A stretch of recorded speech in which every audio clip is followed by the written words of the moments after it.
অবসর সময়কে এইভাবে কাটায়েন না, অবসর সময়কে মূল্যায়ন করার চেষ্টা করুন। পৃথিবীকে এইভাবে ভালোবাসেন না, পৃথিবী এইভাবে ভালোবাসার বস্তু নয়। মুস্তাদর ইবনে সাদ্দাদ রাদিয়াল্লাহু তাআলা আনহু বলেন, রাসূল সাল্লাল্লাহু আলাইহি ওয়াসাল্লাম বলেছেন, মাদ দুনিয়া লিল আখিরাহ ইল্লা মিসলা মা ইয়াজুল আহাদুকুম ইসবাহু ফিল ইয়ামমি ফালয়ানজুর বিমা ইয়ারজি। আল্লাহর নবী বলছেন, পৃথিবী আর পরকাল এই দুইটার তুলনা, পৃথিবী আর জান্নাত এই দুইটার তুলনা আঙ্গুলের পানি আর সাগরের পানি সমপরিমাণ। আল্লাহর নবী বলছেন যে তোমাদের কোন ব্যক্তি তার আঙ্গুলটা সাগরে ডুবাবে, সাগরে ডুবিয়ে দেখবে আঙ্গুলে কতটুকু পানি আছে। আঙ্গুলের পানি আর সাগরের পানির তুলনা হচ্ছে ইহকাল আর পরকাল। আমরা রাসূল সাল্লাল্লাহু আলাইহি সাল্লামের একটা বাণী বোঝানোর চেষ্টা করছিলাম, সেটা হচ্ছে যে আল্লাহর নবী বলছেন যে তোমার আঙ্গুলটা সাগরে ডুবাও, ডুবিয়ে উঠাও, দেখো তো আঙ্গুলে কতটুকু পানি আছে আর সাগরে কতটুকু পানি আছে। আঙ্গুলের পানি হলো পৃথিবী আর সাগরের পানি হলো জান্নাত। আচ্ছা, এটা কি কোনো তুলনা হতে পারে?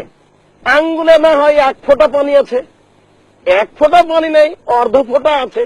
তো অর্ধ ফোঁটা পানি বা 1 ফোঁটা পানির সাথে সাগরের পানির কোনো তুলনা করা যায়? কি দিয়ে জাতিকে বুঝাবো? আল্লাহর নবী এই পার্থিব জগৎকে প্রাধান্য দিতে না করলেন, এটা কি দিয়ে বুঝাই? এমন কোন বাক্য থাকতো যেটা দিয়ে সমাজকে বুঝানো সহজ হতো? এরপরে বলি, প্রতিপালক তুমি একটু দয়া করো, যাতে করে তোমার নবীর এই বাণী আমরা মানুষকে বুঝাতে পারি, মানুষ যেন পরকালমুখী হয়। কেন মানুষ পৃথিবীর পিছনে পড়বে?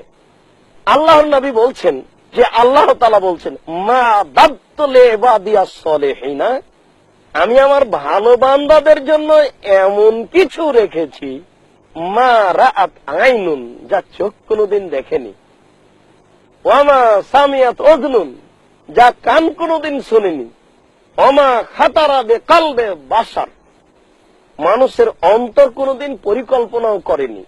সেটা কি? সেটাই জান্নাত, যার সাথে এই পৃথিবীর কোনো তুলনাই চলে না। আঙ্গুলের পানির সম পরিমাণ এই জিনিস নিয়ে আমি আর আপনি কেন এত মত্ত? আবু হুরায়রা রাদিয়াল্লাহু তাআলা আনহু বলেন, মারা রাসূলুল্লাহ সাল্লাল্লাহু আলাইহি ওয়াসাল্লাম বিজাদিনা সাকামাইয়িত, একদা আল্লাহর নবী একটা মরা কান কাটা ছাগলের পাশ দিয়ে হেঁটে যাচ্ছিলেন। আমাদের এলাকাতে পল্লীতে আগে যদি গরু ছাগল মারা যেত তাহলে তাকে টেনে বাইরে ফেলে দিয়ে আসা হতো, বিলের নিচু জায়গায়। ঠিক এরকমই একটা ঘটনা। আল্লাহর নবী একটা মরা কান কাটা ছাগলের পাশ দিয়ে হাঁটছেন। হাঁটতে হাঁটতে তিনি বলছেন, সঙ্গী সাথী, তোমাদের কে এই মরা ছাগলটা 1 দিরহামের বিনিময়ে কিনতে চায়? তোমাদের কেউ কি এই মরা ছাগলটা 1 দিরহামের বিনিময়ে কিনতে চায়? সাহাবীগণ বলছেন যে কুল্লুনা লা নুহিব্বু আন নাশতারি বিসামানি হাযা। আল্লাহর নবী, আপনি 1 দিরহাম বলছেন কেন? আমরা এই মরা ছাগলটা অল্প 2-1 পয়সা দিয়েও কিনতে রাজি নই। একে কেন কিনবো?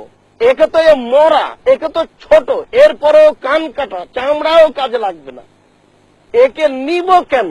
তখন আল্লাহ রাসূল বলছেন, শুনো, আর দুনিয়া আহওয়ানাল্লাহি মিন হাযা আলাইকুম, এই ছাগল তোমাদের কাছে যত তুচ্ছ, বিশাল পৃথিবী আল্লাহর কাছে তার চেয়ে অনেক অনেক অনেক বেশি তুচ্ছ। এই বিশাল পৃথিবী আল্লাহর কাছে অনেক অনেক অনেক বেশি তুচ্ছ, এই ছাগল তোমাদের কাছে যত তুচ্ছ। সম্মানিত দর্শক মন্ডলী, আমরা কি বুঝাতে সক্ষম পৃথিবী কি জিনিস? কিছুই নয়, একটা ধুলোবালির ঘর। রাসূল সাল্লাল্লাহু আলাইহি সাল্লাম এই পৃথিবীর অবস্থানকে একদা এইভাবে বুঝাচ্ছেন। তিনি একটা চাটাইয়ের উপরে শুয়েছিলেন, তো উঠে বসেছেন, শরীরে চাটাইয়ের দাগগুলি লেগে গেছে। তখন আব্দুল্লাহ ইবনে মাসউদ বলছেন যে আল্লাহর নবী, আজকে ইহুদি খ্রিস্টানেরা কত সম্মানে বসবাস করছে, আর আপনি একটা এই চাটাইয়ের উপরে খালি গায়ে শুয়ে আছেন, আপনি একটু দোয়া করলে তা আপনার বিষয়টি আল্লাহ আরো স্পষ্ট করে দেন। তখন আল্লাহ রাসূল, দুনিয়ার সাথে আমার কি সম্পর্ক? দুনিয়াতে আমি বসবাস করি পথিকের মতো। শোনো, পথিক পথে চলে, ক্লান্ত হয়েছে, গাছের ছায়ায় অপেক্ষা করছে, একটু আরাম নিচ্ছে। পথিক যেমন গাছের ছায়ায় স্থায়ী বসে থাকবে না, আমি তেমন পৃথিবীতে থাকবো না। পথিকের গাছের ছায়ায় বসে থাকা যেমন, আমার এই পৃথিবীতে থাকা তেমন। মানুষকে ভাবতে হবে, মানুষ যেন পৃথিবীতে আছে একজন পথিকের মতো। আমাকে আপনাকে ভাবতে হবে, আমি আছি, আপনি আছেন এই পৃথিবীতে একজন পথিকের মতো। সম্মানিত দর্শক মণ্ডলী, একটা মরা কান কাটা ছাগলের মূল্যর সমপরিমাণে এই পৃথিবীর মূল্য নয়। যদি এই বিশাল পৃথিবীর মূল্য আল্লাহর নিকটে একটা মাছির পরের সমান হতো, ডানার সমান হতো।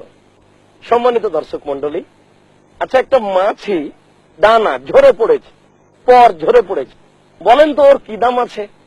আল্লাহর নবী যেটা বলেছেন আমরা সেটাই বলছি। একটা হাদিস বুঝাতে পারলে আমরা সফলতা অর্জন করতে পারতাম। বলুন তো, একটা মাছির পরের ডানার কতটুকু মূল্য আছে? এর কি মূল্য আছে?